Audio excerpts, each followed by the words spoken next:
What's going on today, guys? I'm going to be going over my new and improved Mannadium deck since we've gotten all that support and whatnot over the past couple of months since I posted one. Yeah, let's jump into it. Starting off, we play 3 Ram Heart.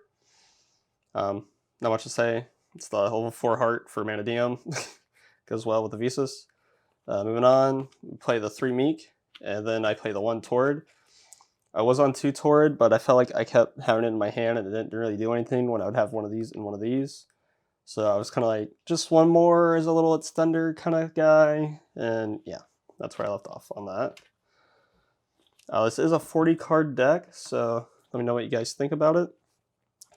Moving on, Triple Visa Starfrost. I mean, it's the main component of this deck that keeps the Scareclaw and Mannadium kind of playing together. Yeah, really good card. And yeah, moving on. We play the 2 Scareclaws, like I said. It kind of bridges the gap between the Mannadium cards and the Scareclaw cards, so that's why he's so good in this deck. Plus, it makes that crazy fusion guy, so that's definitely really good. Moving on to my next engine. Scareclaw Cash, because you can search it with a field spell and whatnot. And it's another way to get into the link one to get your spell, your field spell. I'm also playing the 3 Fenrir. The extra body can just help, and usually I just go Fenrir, grab this guy. That way if I need to use Obsession to pop my Fenrir, I can banish Fenrir from graveyard, bring this guy out, make the link 1. It's just a nice little engine to have that I found useful, because I mean Fenrir alone's already a good card, especially like going second into like a board and stuff, which can really help out your Mannadium deck with problem cards. So yeah, that's why I play this package. It's worked out really good for me, and yeah, I think you should play it. 3 Ashes, my monster hand traps. This is kind of round out all the monsters in the deck. It's just generically good and doesn't lose to like Macrocosmos or D-Shift or anything. You can still use it. It's just the best hand trap. Everyone knows that. So yeah, play Ash. Moving on to field spells. So I play 1 Pressure Planet just for the little catch tier package I play. And I play 2 Primitive Planet. And then I play 3 Pressure Planet. Peaceful. I play 3 Peaceful Planet for the Mannadium. Honestly, I play 2 just because in the grind game, you really need the second one. If it's not in your deck, you're kind of like, what the heck am I doing with my life? Yeah. I kind of just play Pressure also, not only for that little Kashtira engine, but I play it that way my Terraforming, when I already have 2 of these, also has a target, because that tends to happen. Very rarely will you have all 3 of these field spells in your hand, but when you do, trust me, it feels nice. But yeah, so rounding this out, we got the 1 Terraforming. That's just like a kind of fill all. So if I have these 2 in my hands, I'll just use Terraforming to get this one, or if I have these 2, I'll get this one. Just to round it out, I mean, it's a field spell deck. You can easily use all of them in 1 turn. And yeah, moving on. 3 Obsession, Mannadium spells, and then the 1 Imaginings. I play the 1 just because it's a draw 2, put 1 back, and it can also treat one of your level 4s as a tuner, which has come up in making like a Mannadium tuner to make the big guy. Obsession, just destroy a monster, add your field spell. It's really good. Kind of makes like a 1 bad hand into like a good hand, you know. And yeah, the graveyard effect just lets you special summon a Visas or a 21-15 from your hand for free. Moving on, 2 Scareclaw Rival, 1 Reinforcement, 1 Called By. I play this at 2 because,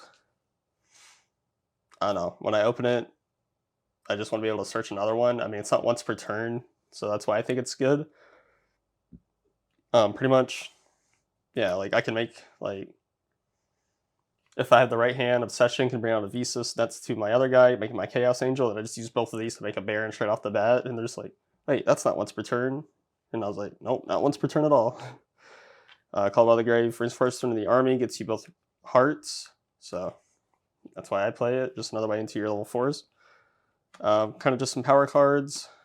3 Bookfoot Clips, Thrust Talents, and then Mannadium Reframing. This helps you play into boards. Also helps boards from killing you, and then you just kill them the next turn.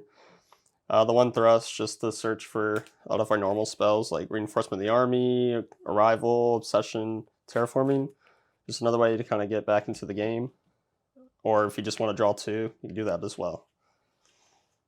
Alright, that's it for the 40 card main deck. Moving on to the extra deck. Starting off, we have 2 Lightheart. Before the new support, I'd say you had to play 2 of these, but now the more I've been playing, the more I don't use the second one. But then again, I haven't really gone to a grind game in a while because I just kind of blow people out with this deck. I mean, I think it's a good to have, but sometimes I do just kind of want to cut the one for like an Access Code Talker or something. Sometimes I do side one out for like an Underworld Goddess, just so I can out big stuff like Pearly and whatnot.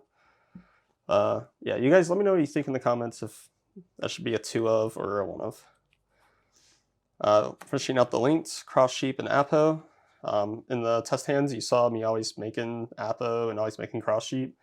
Really good in this deck. You probably do without Cross Sheep every once in a while, but it's too good not to. It helps you make a free 10.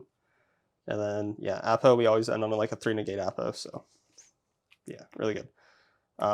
Sits Tri-Edge Master. I play this because of Goes in Match. It's a light, and I guess you get 100 more damage off of the Stardust Charge Warrior. But yeah, it being light comes up so much, you wouldn't believe it. And yeah, it's just a free draw. I play the Scarlet Red Dragon, Archfiend, the Visas, the Cell as my 8s. I use Scarlet mostly to kill my own things so I can burn my opponent to death and win the game that way. Otherwise, it doesn't really come up as much. It's Cell, nothing to say like that. Just brings out a tuner, free 10. And Visas lets you pretty much search anything in your deck. The only bad part about this guy is that he's a tuner, so that's kind of stupid. I was on Stardust Dragon, but I felt like I didn't really need it anymore. Like, if I'm getting nibbed, like, I'm getting nibbed, so. I do play a Crossout for nib in my side deck, so that's something to be wary of. And for Droll, definitely Droll and nib you need to be wary of with this deck.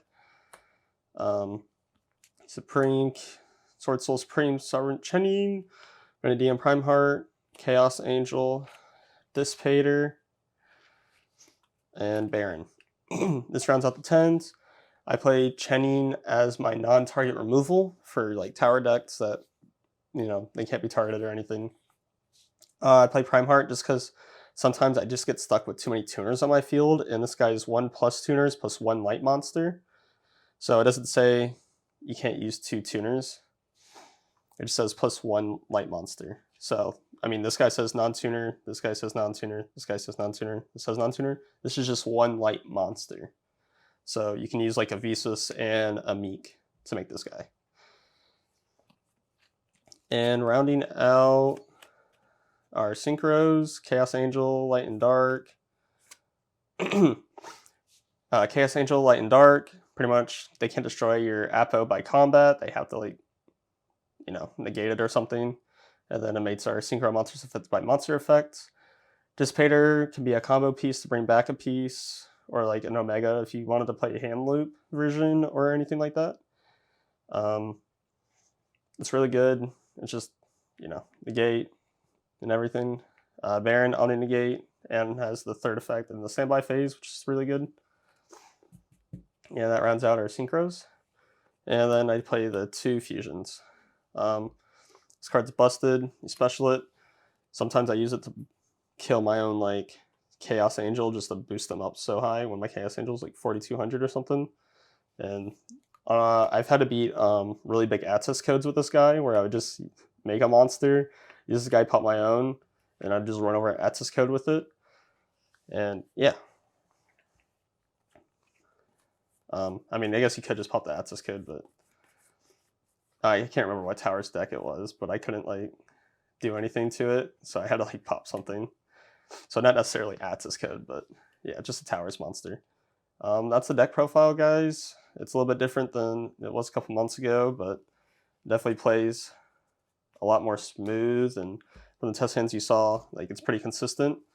Let me know what you guys think about this deck down in the comments below. And yeah, I'll catch you guys in the next one. Peace out.